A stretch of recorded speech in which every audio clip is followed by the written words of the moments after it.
గౌరవనీయులు మేడి పాపయ్య మాదిగ గారి ఆదేశాల మేరకు ఈ రాష్ట్రంలోని ఎస్సీల వర్గీకరణ సాధనకై మరియు మాదిగ మరియు ఉప కులాల సమస్యలపై మరో పోరాటానికి సిద్ధం కావాలని చెప్పేసి పిలుపునిస్తున్నారు. నా పేరు చింతాబాబు మాదిగ, రాష్ట్ర కోర్ కమిటీ సభ్యులు.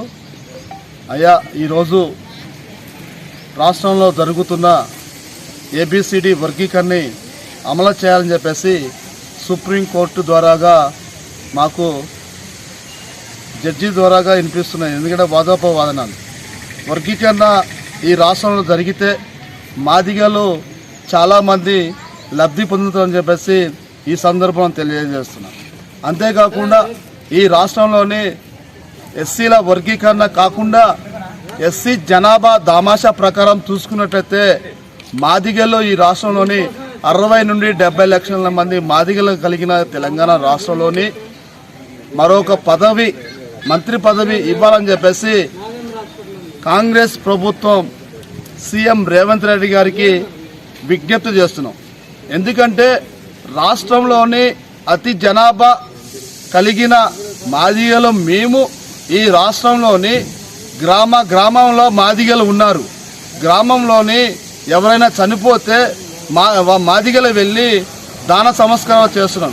కానీ ఏ కులస్తులు వెళ్ళట్లేదయ్యా. మేము కోరుకునేది ఏంటంటే చెప్పు కుట్టే మాదకి, డప్పు కొట్టే మాదకి ఈ ప్రభుత్వం నుండి 5,000 రూపాయలు పింఛన్ ఇవ్వాలని చెప్పేసి గత ప్రభుత్వానికి వినిపించుకున్నాం. ఇప్పుడున్న ప్రభుత్వాన్ని కూడా స్వాగతిస్తూ గత రేవంత్ రెడ్డి గారు కూడా తెలుసు జనాభా దామాషా ప్రకారం మాదిగలు నష్టపోతున్నారు కాబట్టి మేము ప్రభుత్వం వస్తే చేస్తామని చెప్పేసి గతంలో కూడా మీరు చెప్పారు. అందుకు మేము కూడా అడిగేది ఏంటంటే జనాభా దామాషా ప్రకారం చూడండి. ఎందుకంటే ఎవరు వాటా వాళ్ళకి ఇవ్వాలో వాళ్ళకి ఇవ్వండి. ఇలా మాల సోదరులు మేమేమో కించపరచట్లేదు.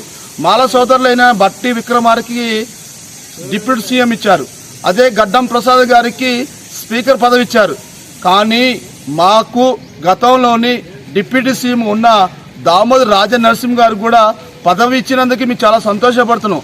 కానీ మరొక పదవి, మంత్రి పదవి ఇవ్వాలని చెప్పేసి మేము ఎంఆర్పిఎస్ పక్షాన మేడి పాపయ్య నాయకత్వంలో మిమ్మల్ని అడుగుతున్నాం.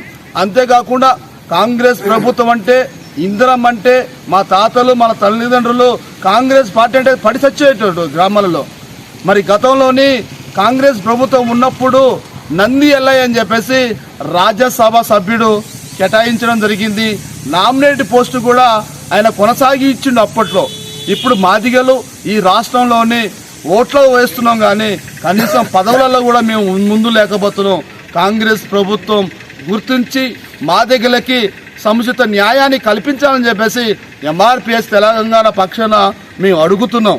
ఎందుకంటే ఈ రాష్ట్రంలోని ఎక్కువ జనాభా కలిగిన కులం ఏదంటే మాదిగ కులం. ఈ మాదిగ కులానికి న్యాయం చేయండి అని చెప్పేసి ఈ కాంగ్రెస్ ప్రభుత్వంలో ఉన్న సీఎం రేవంత్ రెడ్డి గారికి విజ్ఞప్తి చేస్తున్నాం. జై మాదిగ, జై మాదిగ, జై మాదిగ.